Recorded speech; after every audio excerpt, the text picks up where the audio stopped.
In der friedlichen Stadt Reigate in Surrey, England, gibt es einen Park namens Priory Park. In diesem Park leben eine Hirschkuh und ihr Hirschkalb frei, in der Nähe der Einheimischen. Die Hirschkuh hat hellbraunes Fell, ein sanftes Aussehen und beschützt ihr Rehkitz stets. Das Rehkitz ist klein, schelmisch und neugierig auf die Welt um es herum. Jeden Morgen schlendern die beiden gemütlich umher, grasen und bereiten jedem, der vorbeikommt, Freude. Eines Tages, als das Rehkitz das grüne Gras genoss, entdeckte es plötzlich ein großes Loch. Das Loch war hinter hohem Gras versteckt und daher schwer zu erkennen. Das verspielte Rehkitz ging, ohne an die Gefahr zu denken, sofort nach vorne, um es zu untersuchen. Die Hirschmutter rief leise, als wolle sie ihr Kind warnen, nicht näher zu kommen.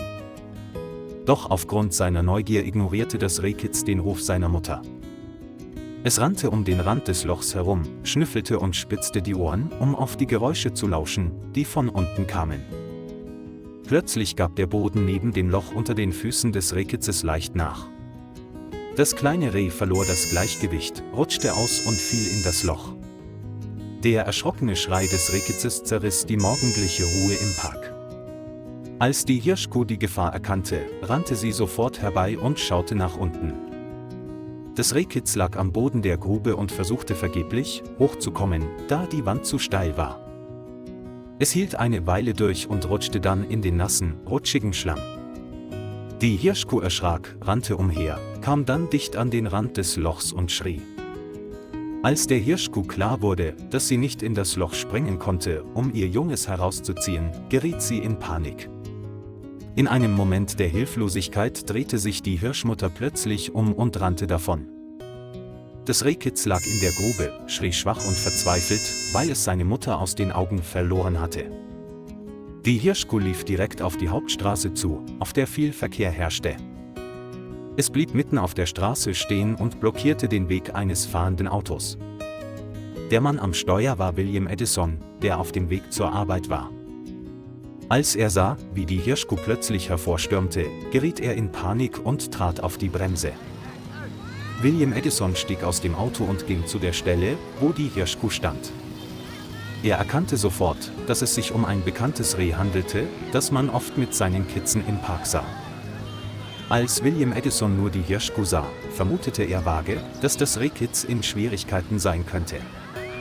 Die Hirschkuh drehte ihren Kopf und blickte zum Rand des Parks, als wolle sie ihm signalisieren, ihr zu folgen. William Edison nickte verständnisvoll und schloss die Autotür fest. Auch ein paar Neugierige blieben stehen und schauten neugierig zu. Die Hirschmutter führte alle über das Gras, durch weniger begangene Pfade. Nahe dem Waldrand sahen sie ein tiefes Loch im hohen Gras. In der Grube lag das Rehkitz flach, seine Augen waren müde, und es stieß gelegentlich schwache Schreie aus. William Edison rief sofort die Menschen in seinem Umfeld um zusätzliche Unterstützung. Alle berieten und fanden den schnellsten Weg, das Rehkitz zu retten. Ein Mann nahm ein Seil aus seinem Auto und band es um William Edison. Sie ließen ihn vorsichtig in das Loch hinab und versuchten dabei, zu verhindern, dass das Seil auf dem rutschigen Lehm verrutschte. Als er unten ankam, näherte sich William Edison vorsichtig dem Rehkitz. Das kleine Reh lag still, scheinbar erschöpft, aber noch einigermaßen bei Bewusstsein. Er hob das Rehkitz mit beiden Händen hoch und untersuchte die Wunde auf Anzeichen von Knochenbrüchen. Glücklicherweise schien es nur leicht verletzt und völlig erschöpft zu sein. Oben standen zwei weitere Männer bereit, ihre Hände umklammerten das Seil und waren bereit zu ziehen. William Edison rief, um allen oben mitzuteilen, dass er das Rehkitz beruhigt hatte. Sie zogen langsam am Seil und halfen Mann und Rehkitz aus dem Loch. Schließlich wurden William Edison und das Rehkitz sicher an die Oberfläche gebracht. Die Hirschkuh stand ein Stück entfernt und beobachtete den gesamten Vorgang aufmerksam mit ihren Augen. Sobald das Kitz im Gras lag, lief die Hirschmutter herbei und rieb liebevoll ihren Kopf an ihrem Kitz. Alle Anwesenden sahen diese Szene und waren bewegt.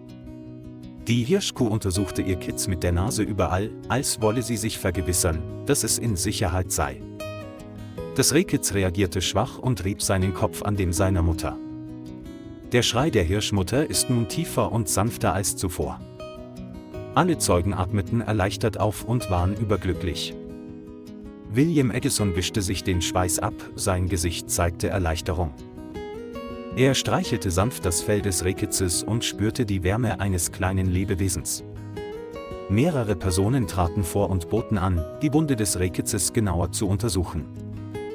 Es schien sich lediglich um einen Kratzer zu handeln, ohne Anzeichen lebensbedrohlicher Verletzungen.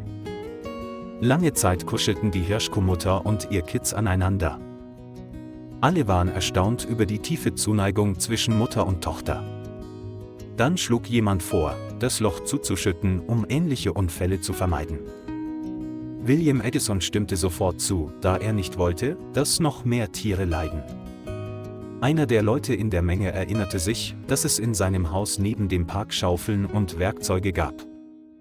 Er rannte schnell zurück und brachte eine Schaufel und einige notwendige Dinge mit. 3 oder 4 weitere Leute kamen ebenfalls herbei, um zu helfen und Erde in das Loch zu schaufeln. Die Hirschkuh und ihr Kitz beobachteten sie aus der Ferne und riefen gelegentlich, als wollten sie sich bedanken.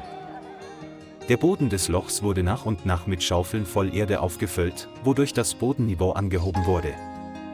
William Edison war damit beschäftigt, Schnee zu schaufeln und blickte zu der Hirschkuh und ihrem Jungtier auf. Er lächelte jedes Mal, wenn er sah, wie das Rehkitz versuchte, herumzulaufen, und zeigte damit, dass es besser wurde. Die Leute erzählten, dass sie jeden Morgen diese Hirschmutter mit ihrem Kind herumlaufen sehen.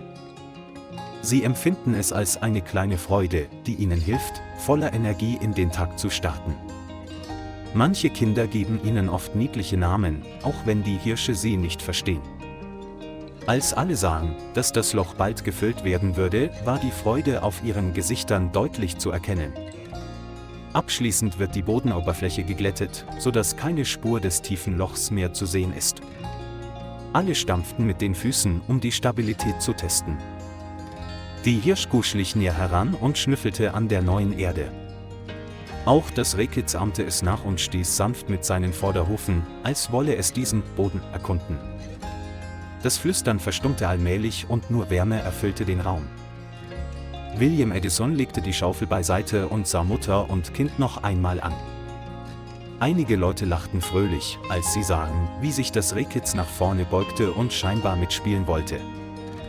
Die Hirschmutter neigte leicht den Kopf, als ob sie auf die Freundlichkeit derer reagieren wollte, die gerade ihr Kind gerettet hatten. Jemand schlug vor, die Verwaltung des Prairie Parks über eine vollständige Parkinspektion zu informieren. Alle sind einverstanden, werden benachrichtigt, um ähnliche Fälle zu vermeiden. Sie möchten auch sicherstellen, dass andere Wildtiere sicher sind. Die Hirschkuh und ihr Kitz beruhigten sich allmählich und bewegten sich langsam zu einem nahegelegenen Grashügel. Das Hirschpaar leckte sich liebevoll das Fell, als wolle es Spannungen abbauen. Die Retter verabschiedeten sich voneinander, alle gerührt von der freundlichen Geste, die gerade stattgefunden hatte.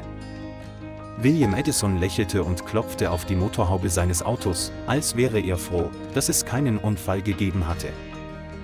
Die Menschen zerstreuten sich allmählich und hinterließen im Park Ruhe.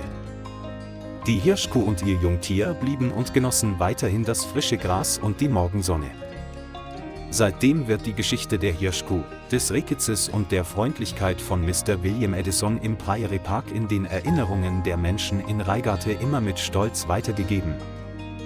Lieber Freund, vielen Dank, dass Sie sich die Zeit genommen haben, das ganze Video anzuschauen. Vergessen Sie nicht, den Kanal zu liken und zu abonnieren, um uns zu unterstützen. Auf Wiedersehen und bis zu den nächsten Folgen.